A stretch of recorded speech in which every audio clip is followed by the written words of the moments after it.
जय हिंद दोस्तों, आपका स्वागत है बायोलॉजी XYZ यूट्यूब चैनल में। आज हम लोग जानने वाले हैं एक्स्ट्रा सेलुलर फ्लूइड के बारे में। ठीक है, हम लोगों ने सेल बायोलॉजी के अंतर्गत पार्ट 28 तक जान चुका है। अब जो है यह सेल बायोलॉजी का 29 पार्ट्स है, जिसमें हम लोग एनिमल में कौन कौन से टाइप के एक्स्ट्रा सेलुलर फ्लूइड पाए जाते हैं इनके बारे में जानेंगे। तो यहाँ देखिए, एनिमल्स में जो एक्स्ट्रा सेलुलर फ्लूइड हैं, या तो प्रोटीन्स पाए जाएंगे या फिर क्या पाए जाएंगे, पॉलीसेकेराइड या कार्बोहाइड्रेट्स पाए जाते हैं, जिनको गैक्स के नाम से भी जाना जाता है। ठीक है, तो एक्स्ट्रा सेलुलर फ्लूइड हम लोग जानते हैं कि सेल के बाहर, जैसे मान लो यह कोई सेल है, तो इसके बाहर में जो भी फ्लूइड पार्टिकल पाए जा रहे हैं, इस फ्लूइड पार्टिकल में प्रोटीन्स भी हो सकते हैं या कार्बोहाइड्रेट भी हो सकते हैं।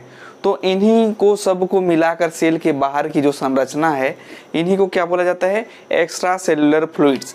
तो चलिए, एक्स्ट्रा सेलुलर फ्लूइड्स जो एनिमल है, इसमें जो है दो टाइप से पाए जाते हैं, या तो प्रोटीन्स पाए जाएंगे या पॉलीसेकेराइड या गैक्स, जिसको ग्लूकोसामिनोग्लूकेंस कहते हैं। तो सबसे पहले प्रोटीन में देखेंगे तो प्रोटीन में भी दो टाइप के पाए जाएंगे, या तो स्ट्रक्चरल प्रोटीन पाए जाएंगे या फिर एडहेसिव प्रोटीन। स्ट्रक्चर प्रोटीन मतलब क्या, कि स्ट्रक्चर को बनाने वाले एक्स्ट्रा सेलुलर फ्लूइड के, जैसे कि इसमें है कोलेजन है और इलास्टिन है। तो ये जो कोलेजन है, यह मैकेनिकल सपोर्ट देता है, क्या करता है, सेल को जो है मैकेनिकल सपोर्ट प्रदान करता है। साथ ही जो इलास्टिन है, यह इलास्टिन जो है फ्लेक्सिबिलिटी, जैसे कि मैं ये कैसे हाथ को मूवमेंट कर पा रहा हूँ, ये फ्लेक्सिबिलिटी हो रहा है। तो किसके कारण हो रहा है, ये इलास्टिन के कारण ही हो रहा है। और दूसरा हम लोग देखते हैं इसमें एडहेसिव प्रोटीन्स, जो ECM और सेल को अटैचमेंट करता है। जैसे कि यह कोई सेल हो गया, तो इस सेल ये सेल हो गया, यह C4 सेल हो गया, तो ये क्या करता है कि इसी में जुड़ा हुआ होता है और इस एक्स्ट्रा सेलुलर फ्लूइड में दोनों को, सेल और एक्स्ट्रा सेलुलर फ्लूइड को जो है अटैचमेंट प्रोवाइड करता है। इसमें दो टाइप से होते हैं एक्स्ट्रा सेलुलर फ्लूइड जो एडहेसिव प्रोटीन है। पहला है लेमिनिन्स और दूसरा है फाइब्रोनेक्टिन्स। ठीक है, और इसके बाद पॉलीसेकेराइड या गैक्स, ग्लूकोसामिनोग्लूकेंस में डरमेटन सल्फेट है पहला, और दूसरा है कीरोटन सल्फेट, जो यह एसिड नेचर की नहीं होती है। बाकी जितने भी जो पॉलीसेकेराइड हैं, सब में एसिड नेचर के हैं, लेकिन कीरोटन सल्फेट जो है एसिड नेचर का नहीं है। इसमें हिपेरन सल्फेट है, कॉन्ड्रियोटिन सल्फेट है, साथ ही हाइलुरोनिक एसिड है, जो कि यह किसी भी प्रकार के प्रोटीन से अटैच नहीं होता है, जिसको हम लोग नेक्स्ट वीडियो में अच्छे से जानने वाले हैं एक एक करके। तो सबसे पहले आज हम लोग जान लेते हैं स्ट्रक्चरल प्रोटीन्स को जानेंगे। प्रोटीन्स के अंतर्गत जानेंगे कोलेजन के बारे में। कोलेजन क्या है, एक स्ट्रक्चरल प्रोटीन है। ठीक है, एक्स्ट्रा सेलुलर फ्लूइड का यह कौन सा प्रोटीन है, स्ट्रक्चरल प्रोटीन है। ठीक है, ये जो स्ट्रक्चरल प्रोटीन है, यह लेफ्ट हैंडेड अल्फा हेलिक्स से मिलकर के बने होते हैं, लेफ्ट हैंडेड अल्फा हेलिक्स। ठीक है, मतलब इसका जो भी लोकेशन होगा रहेगा इस तरह से, लेफ्ट हैंडेड अल्फा हेलिक्स। ठीक है, इस तरह left handed alpha helix, left side की ओर इसका दिशा रहेगा, लेफ्ट। ठीक है, left handed alpha helix. Most जो ये कोलेजन है, यह जो है एकदम ज़्यादा मात्रा में किस में पाया जाता है, एनिमल सेल में पाया जाता है। हम लोग क्या हैं, एनिमल हैं, मतलब हम लोगों में भी यह कोलेजन पाया जाता है। और यह जो है मैकेनिकल सपोर्ट प्रदान करता है, प्रोवाइड मैकेनिकल स्ट्रेंथ। ठीक है, आंतरिक सहारा जो है प्रदान करता है सेल को।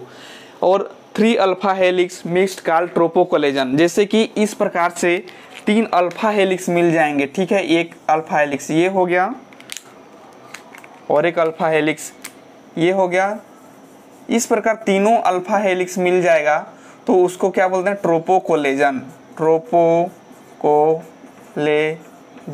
इस प्रकार बहुत सारे कोलेजन से मिलकर के, ट्रोपोकोलेजन से मिलकर के क्या बना है, यह कोलेजन बना है, कोलेजन प्रोटीन बना है। तो यहाँ पर देखिए 3 अल्फा हेलिक्स मिक्स्ड कॉल्ड ट्रोपोकोलेजन। लेकिन ये जब आपस में मिक्स हो जाते हैं तब जो है यह क्या हो जाते हैं, राइट हैंडेड हो जाते हैं। इस प्रकार से इनका जो हैंडेड का दिशा है यह चेंज हो जाता है। जब आपस में मिल जाते हैं तो इस प्रकार यह क्या हो जाते हैं, राइट हैंडेड हो जाते हैं। आपस में क्या हो जाते हैं, राइट हैंडेड।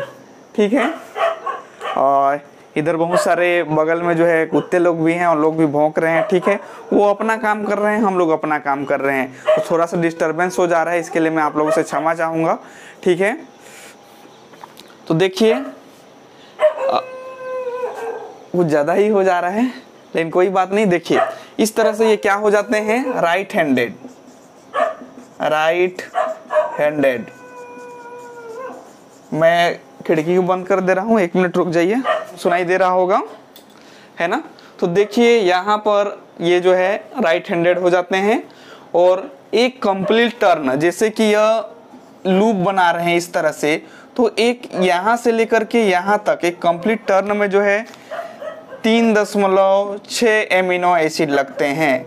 मतलब कि 3 एमिनो एसिड तो लगते ही हैं, इससे थोड़े से ज़्यादा लगते हैं। ठीक है, और 1 प्रेजेंट ट्राईपेप्टाइड रिपीट सीक्वेंस, इसमें जो अल्फा हेलिक्स जो बना है इसमें ट्राईपेप्टाइड, जैसे कि ये ग्लाइसिन हो गया, ठीक है, प्रोलिन हो गया, हाइड्रोक्सीफ्लोरिन, इस तरह से 3-3 के जो है इस तरह के इनमें संरचना पाए जाते हैं। इस तरह से देखिए ट्राईपेप्टाइड, ये ट्राईपेप्टाइड मतलब ये एक पेप्टाइड का सीक्वेंस हो गया ये, और ये एक पेप्टाइड, इस तरह से ये आपस में जो है ट्राईपेप्टाइड सीक्वेंस पाया जाता है, जिसमें G for glycine amino acid पाया जाता है, X फॉर फ्लोरीन, और ये गामा जो सीक्वेंस है ये है हाइड्रोक्सी प्रोलिन या लाइसिन हो सकते हैं इसमें।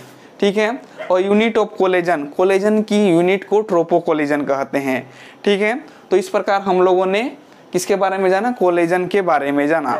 एक बार रिपीट कर सकते हैं, लेफ्ट हैंडेड अल्फा हेलिक्स है, जब 3 अल्फा हेलिक्स आपस में मिलते हैं तो ट्रोपोकोलेजन कहलाते हैं, और उनका सीक्वेंस कैसे हो जाता है, राइट हैंडेड हो जाता है। यह सेल को मैकेनिकल सपोर्ट प्रदान करते हैं और एनिमल सेल में ज़्यादा मात्रा में पाए जाते हैं।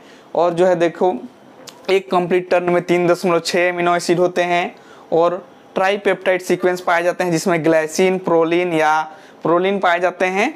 इसमें दूसरा भी पाए जा सकते हैं, X मतलब दूसरे एमिनो एसिड भी, और जो है हाइड्रोक्सी प्रोलिन या लाइसिन ही पाए जाते हैं। और यूनिट ऑफ कोलेजन उसको बोलते हैं ट्रोपोकोलेजन। होप यह वीडियो आपके लिए हेल्पफुल रहा होगा। नेक्स्ट वीडियो में हम लोग डिस्कशन करेंगे और इलास्टिन के बारे में, तो इसके बाद हम लोग इलास्टिन को जानेंगे। Okay, thank you for watching.